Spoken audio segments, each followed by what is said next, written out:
নমস্কাৰ মোৰ নাম শ্ৰী ক্ৰিছ দেউৰী মোৰ নাম শ্ৰী অৰূপ দেউৰী মোৰ নাম শ্ৰী সঞ্জিত দেউৰী মাধৱদেৱ কলেজিয়েট উচ্চতৰ মাধ্যমিক বিদ্যালয়ে এটি প্ৰকল্প আগবঢ়াব বিচাৰিছোঁ প্ৰকল্পটোৰ শিৰোনাম হৈছে স্বাস্থ্যৱান নাগৰিক আৰু বিকশিত ভাৰত 2025 উপলক্ষে মাধৱদেৱ কলেজিয়েট উচ্চতৰ মাধ্যমিক বিদ্যালয়ৰ মাধৱদেৱ নামৰ দল এটি গঠন কৰি দাঁতৰ পৰিষ্কাৰ আৰু যতনৰ সম্পৰ্কে সজাগতাৰ বাবে এটা প্ৰকল্প আগবঢ়াব বিচাৰিছোঁ আমি আমাৰ দাঁত দুপাৰি পৰিষ্কাৰ ৰাখিবলৈ হ'লে কেইটামান নিয়ম অৱলম্বন কৰিব লাগিব তাৰে কেইটামান হ'ল আমি ব্ৰেণ্ডৰ ব্ৰাছ আৰু টুথপেষ্ট ব্যৱহাৰ কৰিব লাগিব সঠিক নিয়মত দাঁত ব্ৰাছ কৰিব লাগিব 2 মিনিটতকৈ বেছি দাঁত ব্ৰাছ কৰিব নালাগে আমি গুটখাজাতীয় পদাৰ্থ যেনে তামোল পাণ শিখৰ কেবি আদিৰ পৰা বিৰত থাকিব লাগিব আমি অতিমাত্ৰা গৰম পানী বা অতিকৈ ঠাণ্ডা পানীৰে দাঁত ব্ৰাছ কৰিব নালাগে আমি আইৰণযুক্ত পানীৰ পৰা সাৱধানে থাকিব লাগিব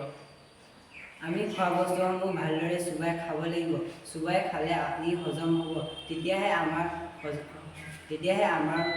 ভিতৰত হোৱা ৰোগ প্ৰতিৰোধ এই হজম হোৱা খাদ্যসমূহে ৰোগ প্ৰতিৰোধ কৰাত সহায় কৰিব ইয়াৰে উপৰি মন তথা